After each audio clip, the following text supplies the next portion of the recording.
Okay, so yung binili natin cassava royal kahapon sa vegan, titikman na natin siya.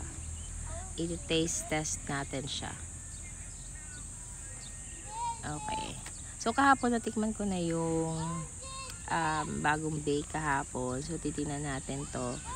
Yung kinabukasan naman with the coffee.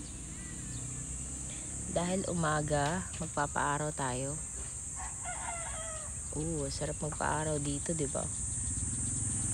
Mga chicken.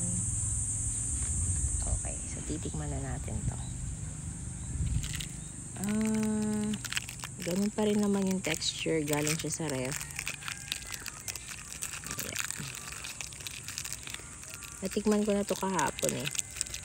Natuwa ako kasi hindi siya ganun katamis. Hindi siya nakakaumay, katulad ng mga nabibili kong cassava cake. So yan. Yan, sarap. I put you down.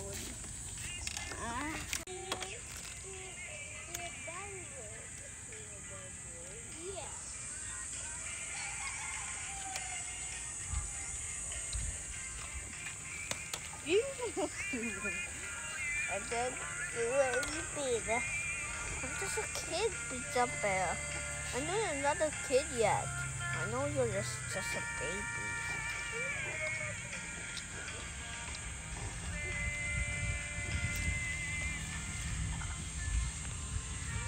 Hindi pa rin siya ganun katamis.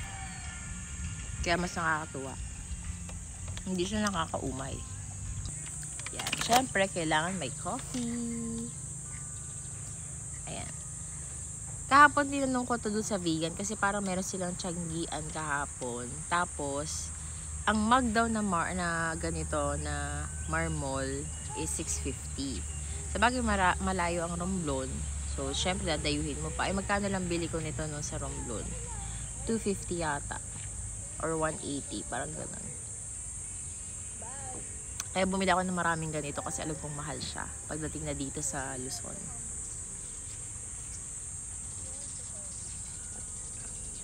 Ang sarap kasi uminom sa ganitong mug.